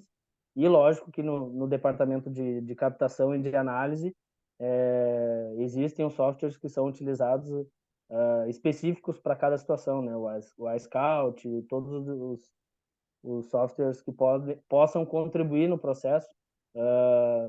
Eu não vou abrir, acho que o Gabriel está aqui, e se quiser entrar e comentar um pouco, porque eu não utilizo frequentemente essas tecnologias no dia a dia, porque a minha realidade é uma gestão mais técnica voltada para a iniciação, né? Então, a iniciação não tem muita transmissão de jogos, não tem scouts técnicos dentro do processo, e por isso eu acabo utilizando muito do BitScore e das análises que a gente faz dentro dos parâmetros que a gente estabeleceu hoje no dia a dia do clube, né? Lógico que as categorias maiores utilizam das diversas plataformas que o clube disponibiliza e que são muito úteis, né? Tanto na análise individual quanto na análise coletiva do processo de treinamento e de jogo. E como é que é feita essa captação aí, Marcelo, principalmente na parte aí da iniciação? Bom, hoje a gente tem uma parceria muito boa com o departamento de captação, inclusive alguns aqui também estão na live. A gente tem alguns processos que a gente estabeleceu como parceria, né? Então a gente tem hoje o processo de monitoramento inicial, que é feito nas idades menores, nas idades de sub-7, sub-8, sub-9, onde a gente tem um monitoramento onde uma semana por mês é dedicada a receber atletas da região metropolitana, do interior do estado, às vezes de alguma indicação, ou de algum observador que viu o atleta jogando, treinando no Brasil. Mas a ênfase dessas categorias é atletas aqui da região metropolitana, do interior do estado. A partir disso, a gente tem o processo de pré-grupo, que a gente chama de monitoramento também, mas que é um monitoramento que vai das categorias sub-10 até a sub-18, que são onde os atletas que são pontuados dentro dos jogos, dentro das competições, ou atletas que são observados em outros contextos, são convidados a fazer parte desse monitoramento, onde eles vêm aqui, fazem uma semana de treinos e a partir disso direciona-se ou para treinamento no grupo ou para uma nova etapa de monitoramento. Tem a avaliação no grupo, que é a avaliação feita direto no grupo da categoria, onde os atletas geralmente já são atletas que vêm com um nível mais alto, atletas que a gente já identificou que tem potencial para fazer parte do grupo, e aí pulam a etapa desse filtro inicial. E tem a possibilidade de ser uma contratação direta. Então, é uma via de acesso onde, digamos que o atleta foi visto dentro de um contexto e a gente considera que ele está apto já a fazer parte do clube sem precisar fazer o processo avaliativo, né? Então, são 4 bases, assim, 4 pilares da avaliação que é feita em conjunto com o departamento de captação, e posso dizer que isso funciona muito bem hoje no clube aqui, muito pela nossa relação. E antes tu comentou ali sobre as vaidades, sobre as situações que tem. Hoje eu vi o texto que tu compartilhou lá, Diogo, no LinkedIn, que fala sobre isso, né? E acho que a chave disso tudo é a gente poder construir uma relação entre os departamentos onde todo mundo possa trabalhar e fazer parte do processo, né? De nada adianta eu, como coordenador da iniciação aqui, querer dizer tudo que tem que ser feito em todos os departamentos se a gente não tiver uma relação. Então, a gente tem que acreditar, tem que conversar. Diariamente isso é feito para que a captação possa estar junto com a área técnica no processo de qualificação das categorias. A gente tem muitos exemplos, tanto aqui quanto em outros clubes, de daqui a pouco, não, a captação é uma coisa, a área técnica é outra. Eu acho que isso, se não for bem construído, não funciona de forma alguma e precisa ter essa interação para que a gente possa qualificar o nível das nossas categorias e a gente possa estar sempre buscando talentos aí que possam agregar. E quem ganha é o clube, né, Marcelo? Exatamente, não é o Marcelo, não é o Luan, não é qualquer pessoa, é o clube que vai ter o legado aí. Ó, o Sandro faz uma pergunta aqui para ti. Como é que funciona a questão da abordagem do conteúdo metodológico para o atleta que chega no meio desse processo? Eu lembro do Próspero falando muito entusiasmado das categorias que estavam, que foram geradas no início do processo metodológico, né? Então ele falando, olha, essa categoria, quando chegar no sub-20, eles já vão estar 8 anos, 7 anos jogando junto com essa metodologia. E como é que funciona para inserir esses novos atletas aí no meio desse processo? Acredito que é um processo bem difícil, assim, bem difícil não, complexo, para que a gente possa entender, né? Isso envolve um entendimento de todos que estão envolvidos ali. Por isso que é importante ter uma relação boa entre o processo de captação e o processo da área técnica. Por quê? Porque muitas vezes o atleta é pontuado, vem de um outro contexto e ele vai se inserir dentro de um contexto do clube, muitas vezes no meio da temporada, participando de competições, de treinos, de atletas que já estão aqui há muito tempo, né? Isso é comum dentro dos clubes, então é uma construção que deve ser feita em conjunto entre todas as áreas. Meu papel como coordenador hoje também é estar próximo das comissões técnicas para que a gente possa ajudar nesse processo de entendimento, de conversa, de diálogo com todos os profissionais envolvidos, para que a gente possa ter calma, ter paciência dentro desse processo. A gente tem tentado inserir os atletas, mas sabendo que vai se levar um tempo, né? Como eu falei antes ali na minha outra resposta, teve um menino que terminou o ano jogando, dois terminaram o ano jogando na Sub-12, agora, nas finais, que durante o ano inteiro oscilaram entre titular, reserva, não pega lista, foram se moldando dentro do processo e acabaram concluindo o ano dentro de uma perspectiva de estar jogando. Só que a inserção deles nesse processo leva tempo, né? A gente não tem assim um processo separado para esses atletas que chegam, mas a gente entende que isso vai se levar um tempo, né? Então, o atleta chegou em julho, comparado ao atleta que chegou em janeiro, que se apresentou em janeiro, ou o atleta que está aqui há 3, 4 anos, é normal que dentro desse processo ele vá ter lacunas e vá ter aspectos a serem trabalhados, e aí cabe a nós estarmos acompanhando e ter o suporte das outras áreas para que a gente possa auxiliar dentro desse processo. Mas uma das coisas que a gente estabeleceu aqui é dar margem de tempo, né? Até comentei esses dias com o Diego e o Diogo aqui, que são nossos treinadores aqui da Sub-13, que eu me lembro antigamente o futebol, o atleta ia lá, chegava, vinha lá de Sergipe, chegava aqui 2, 3 semanas, não serve, tchau, vem outro. E assim era indo, né? Hoje a gente tem um processo mais claro dentro do clube, onde o atleta que entra no grupo, no mínimo 6 meses ele tem de performance dentro do grupo da categoria, e muitas vezes a gente acaba postergando isso para uma temporada cheia, para que a gente possa observar e detectar o nível de evolução dos conteúdos ali, o nível de performance dele. Tem muitas coisas que interferem, como eu falei, né? Então, geralmente o atleta que chega, geralmente não, ele é atendido ali pela assistente social, pela psicóloga, no departamento de nutrição, e muitas vezes acaba nos trazendo aspectos que interferem nessa adaptação, né?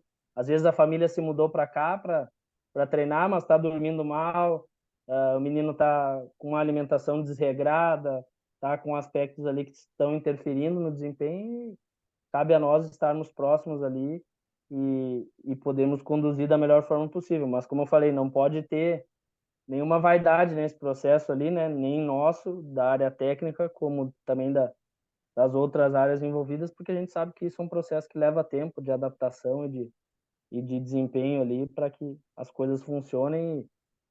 Nosso papel está conversando diariamente com todas as áreas para que o menino possa performar. Com certeza, Marcelo. E José, falando sobre desenvolvimento de atletas aí, tu fez recentemente aí um texto no nosso site falando sobre a evolução do Vitor Reis, né? Desde as categorias de base iniciais lá do Palmeiras, foi subindo, subindo. Hoje é citado aí pelo 50 maiores promessas do futebol. e inclusive está aí no Mundial Sub-17, né? Queria que tu contasse um pouco sobre como tu tá vendo o desenvolvimento desses atletas nessas competições que tu anda cobrindo, cada vez, como o Marcelo falou, cada vez tem mais competições, mais oportunidades para eles ganharem minutagem, ganharem experiência. Então, como tu vê aí essa questão de desenvolvimento dos atletas? Então, eu acho que esse caso é mais um que tem a ver com o que a gente falou lá atrás, né? Das categorias menores. Ele chegou no Palmeiras com 11 anos, né? Então, desde os 11 anos ele tem estrutura, ele tem treinador profissionais excelentes. Então, assim, a chance dele virar um grande jogador, assim, só depende dele, né? Se ele continuar focado e respeitando os processos, né, que é o que a gente está falando aqui, a chance dele virar um jogador pro alto nível é muito grande. E falando sobre competições, é isso, assim, eu acho que é uma coisa que os clubes estão, por exemplo, estão querendo jogar cada vez mais, por exemplo, o esporte agora indo para Portugal, isso é uma coisa que faz toda a diferença. Eu acho que tem tudo a ver com o que a gente falou aqui mais cedo. E, enfim, isso é uma coisa que os times que não são do eixo Rio-São Paulo sofrem muito, né? É uma coisa que os times do Rio e de São Paulo, eles têm muito clássico para jogar, eles têm um nível de enfrentamento muito mais alto. Então, é uma coisa muito debatida, né? Pô, como fazer para competir? Porque, por exemplo, um time do Rio joga pelo menos por baixo, assim, uns 6 clássicos por ano aí, vamos botar, por uma temporada. Isso que eu tô falando numa categoria. Então, assim, esses jogadores estão muito mais acostumados a um nível de enfrentamento maior, a um nível de pressão maior, a um nível de enfrentar jogadores melhores, a se desenvolver, se desafiar. E aí você pega, por exemplo, o que eu falei mais cedo, um Fortaleza, um Ceará, o nível de enfrentamento, eles acabam enfrentando times com um nível técnico muito inferior. Por exemplo, o que a gente falou aqui mais cedo, sobre o esporte. Imagina o esporte, a gente ouviu aqui do Rafael, o quão precário era a estrutura do esporte, que é um time de Série B, que é um dos maiores clubes do Nordeste. Imagina o Afogados, imagina os outros times, o Ferroviário, lá do Ceará, imagina, enfim, a Jacuipense, esses times. Então, assim, é um nível de enfrentamento que acaba acontecendo aquilo de para esses clubes grandes, né, enfim, de alguns outros estados, eles jogam muitos jogos, eles jogam pouco no ano, na verdade, poucos jogos por ano, e desses poucos, ainda são muito poucos os jogos que eles têm um nível de competitividade assim que eles podem se testar, né, testar os jogadores e fazer os jogadores evoluírem. Com certeza, José. E a gente aqui está perto do horário de encerramento aqui, então a gente vai abrir para uma das perguntinhas aí do pessoal. Se vocês querem fazer uma pergunta aí, podem abrir a câmera e fazer, ou mandar aí no chat também que a gente faz aqui pro Marcelo e pro José.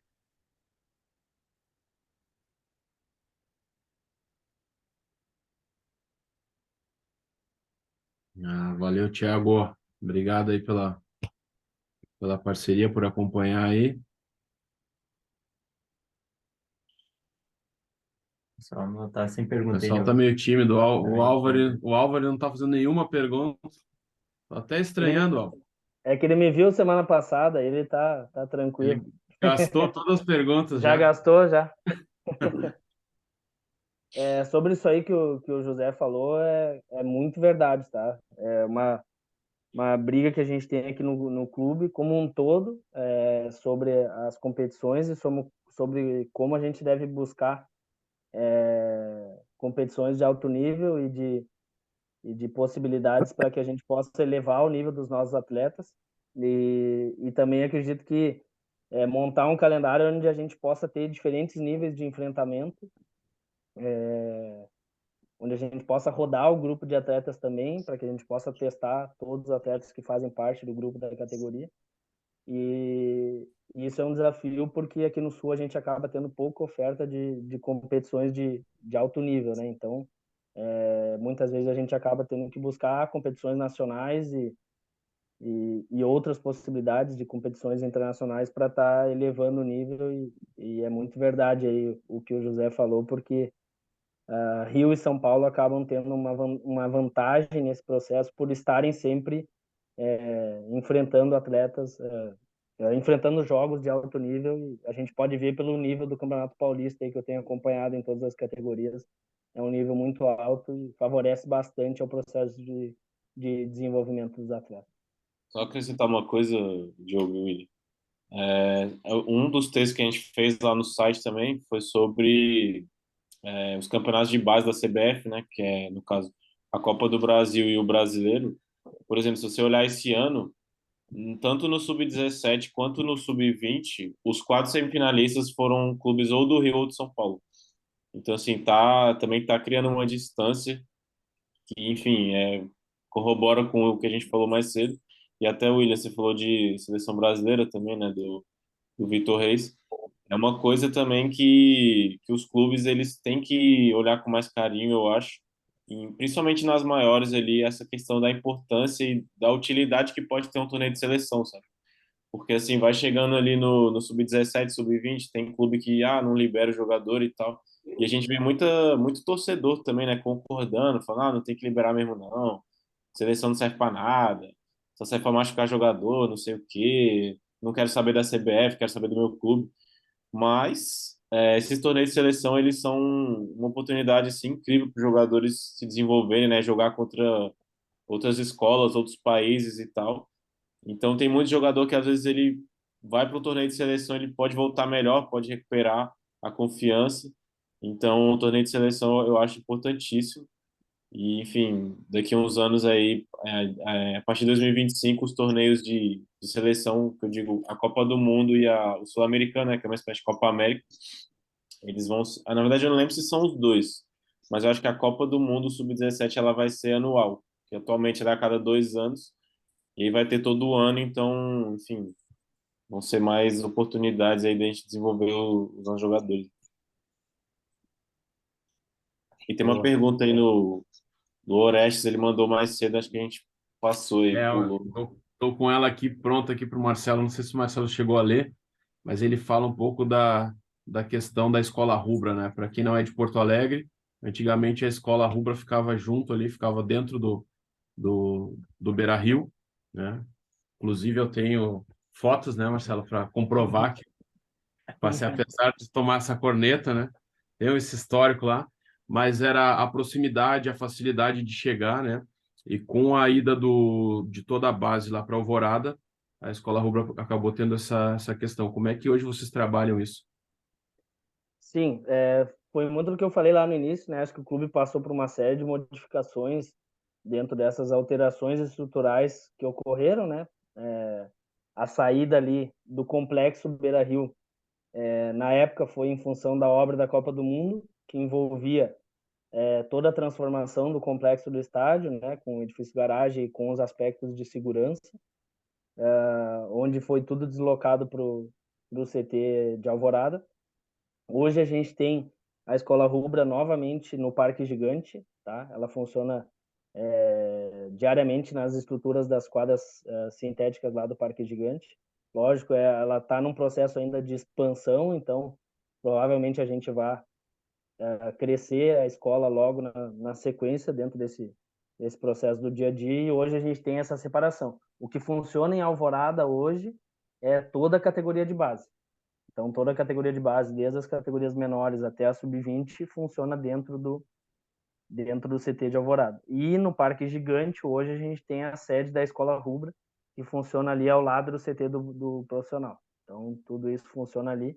E acho que tinha tido uma pergunta antes do Marcos, se eu não me engano, sobre a dificuldade dessa distância dos CTs, né? Acho que já foi debatido isso, inclusive, numa aula do Fute Hub, sobre a transição de atletas e a importância do... Em várias. Isso, sobre a distância e a interferência disso, né? Acho que o cenário ideal sempre é que as categorias estejam próximas para que possam ser feitas um acompanhamento. Hoje o que o clube procura fazer, por ainda não estar com o CT, que é o que o clube busca no futuro, ter o CT que integre todo esse processo aí das categorias de base do profissional, é que os atletas semanalmente, quase que diariamente, treinam no profissional junto com a categoria profissional. Então, quase que diariamente os atletas acabam indo treinar lá, muitas vezes com a categoria inteira, às vezes com uma parte da categoria, às vezes com alguns atletas pontuais solicitados pela comissão técnica do profissional. Então, a gente tem tentado reduzir isso dessa maneira, mas com certeza são coisas aí que vão ser desenvolvidas pelo clube. E também ressaltar que o clube tem hoje uma pessoa responsável por isso, que é o Julinho Camargo, né? Ele é o gerente de transição, então a função dele nesse aspecto é fazer esse processo de acompanhamento dos atletas no profissional e também na categoria de base. Ótimo, Marcelo. Lembrando aqui a todos que dia 20 inicia a nossa segunda turma do Olhos para a Base, né, Olho? Isso aí. Então, com muita alegria que a gente conseguiu aí trazer novamente grandes profissionais aí do mercado, né? O Próspero Paulo ele vai voltar aí para dar uma aula, coordenador técnico e metodológico do Corinthians, o Antônio Garcia, que é o diretor executivo do Fluminense, conta toda essa questão do DNA, né, de Xerém aí, então é uma aula bem bacana. O Alessandro Brito fala um pouco dessa parte de captação e as experiências que ele teve, além de Botafogo, Inter e Atlético Paranaense.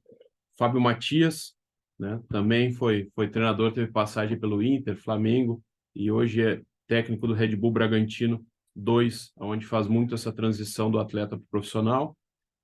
O Caio De Rosso, nosso parceiro aqui do FitHub, está lá no América, vai falar sobre o certificado de clube formador. Juntamente a gente traz o Luiz Carlos, que é o gerente geral das categorias de base do Flamengo, para falar um pouquinho aí, né, de como funciona a categoria de base do Flamengo.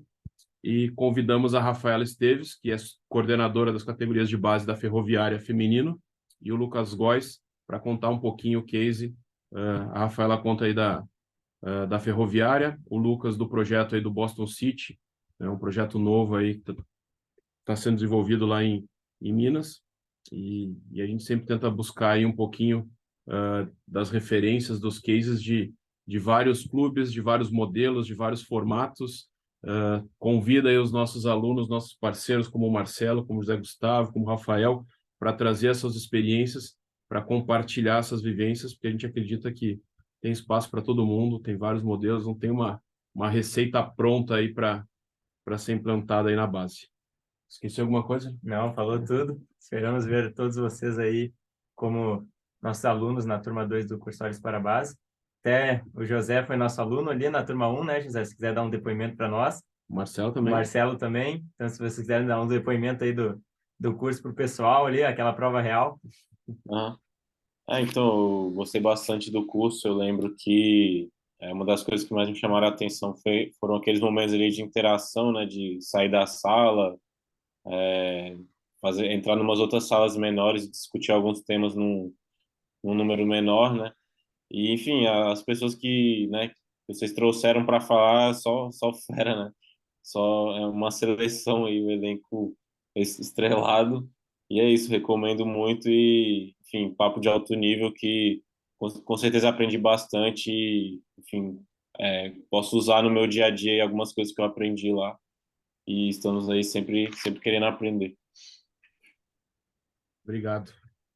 Marcelo, tem um monte de pergunta para ti aqui ainda. Vamos te mandar aqui depois, tu vai responder o pessoal. Sim, nada, depois a gente pode responder aí, o pessoal pode me chamar, bem tranquilo. Acho que falando um pouquinho sobre o curso, eu tenho consumido bastante dos cursos e materiais aqui do FutHub. Acho que vocês têm procurado atingir vários temas, né, várias áreas de conhecimento, e acho que isso é muito importante para quem está fora entender um pouco do processo do futebol, que parece simples, mas não é. E da mesma forma, para quem já está trabalhando com futebol, buscar entender as peculiaridades, saber entender como lidar com cada contexto, né, que a gente vai estar atuando. Lógico, hoje a minha realidade é do Inter, de um clube grande, mas a gente não sabe o futuro, então acho que entender e escutar as pessoas que estão no meio fazem muito sentido e ajudam bastante no entendimento de tudo aquilo que a gente convive no dia a dia. E o curso do Olhos para a Base que eu fiz a primeira edição foi muito legal por refletir com pessoas que estavam na prática. Então, eu acho que ajuda bastante a todo mundo está querendo aprender mais, está querendo buscar conhecimento sobre a categoria de base, e tenho certeza que quem fizer o curso vai fazer um bom proveito. Obrigado, Marcelo. Fazer a última aqui, ó. Boa noite, Marcelo. O que vocês acham hoje sobre o trabalho de base sub-11? Tenho a impressão tem sido deixado de lado, seria isso? Eu acho que Eduardo ali, né? Isso. Acho que todas as categorias têm a sua importância no processo, né? Dentro disso, cada uma vai ter a sua construção, a sua busca pelo desenvolvimento dos atletas e o desenvolvimento de um futuro, né? Lógico que cada faixa etária, cada etapa tem determinados pontos assim de atenção e que podem fazer diferença lá na frente, mas vejo que a forma que se olha para cada categoria vai ter uma total diferença, né? Então, a busca é no dia a dia de estar construindo, como eu falei antes, um grupo de atletas com bom potencial e que possam estar tendo sequência lá no processo formativo do clube. E esse é o nosso trabalho diário em todas as categorias, desde da sub-8, sub-9 até a sub-13, que é a minha responsabilidade. E o meu dia a dia é dar atenção para todas essas categorias. Ó, faltou uma do Rafael aqui que eu tinha deixado passar. Se com esse período que o Gross está no Inter, ele conseguiu trazer acréscimo da cultura argentina e a metodologia. Acredito que Gustavo trouxe alguns preceitos, algumas coisas daquilo que ele acredita sobre futebol, mas dentro disso buscou se adaptar muito àquilo que é a realidade hoje do clube. Então, não acredito que tenha assim, uma influência da cultura argentina. Acho que é uma construção cultural do Inter. Lógico que guardadas as etapas e o contexto que o clube vive hoje. Então, o Gustavo trouxe alguns conceitos e algumas situações interessantes, mas não que a gente tenha, digamos assim, implementado uma cultura argentina. Acho que foram aspectos importantes para que a gente pudesse refletir e criar o nosso ambiente de formação aqui com a cultura do Inter. Perfeito, Marcelo. Marcelo, José Gustavo, muito obrigado pela disponibilidade aí, pela parceria conosco. Para quem não conhece, aí são dois dos nossos colunistas aí, junto com o William.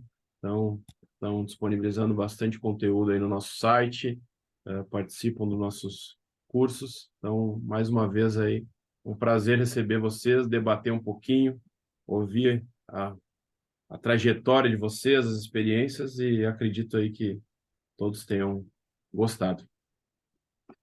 Fica o convite aí também para vocês acessarem nosso site, futhub.com.br, para acessar todos os textos aí que o Marcelo vem produzindo, que o José também, falando bastante sobre categoria de base. Nosso YouTube também, FuthubBR, tem bastante conteúdo sobre categoria de base, entrevista com profissionais, Fábio Matias, Rafael Esteves, muito conteúdo O por lá. Grossi, Francesco, Wilson, tem bastante gente aí. Bastante conteúdo de categorias de base. Nos seguir também nas redes sociais, no Instagram, no Twitter, sempre FuthubBR, que lá a gente traz um monte de conteúdo sobre categoria de base e sobre o futebol como um todo, além de vocês não perderem as novidades, né, de novos cursos e conteúdos que a gente vai estar disponibilizando para vocês. Então fica o convite aí. E a todos vocês, muito obrigado por ficarem aqui até o final. Um excelente quórum aí. Vários rostinhos aqui que a gente já conhece, que já participaram dos nossos cursos, já estão no mercado. Né? E quem está... Caetano estava te corneteando ali, hein? O Caetano chegou atrasado, vai ficar de recuperação, vai ficar mais meia hora aí agora. Certo, pessoal? Muito obrigado aí a todos e uma boa noite. Tchau, pessoal. Valeu, Boa noite, Boa pessoal. noite a todos. valeu.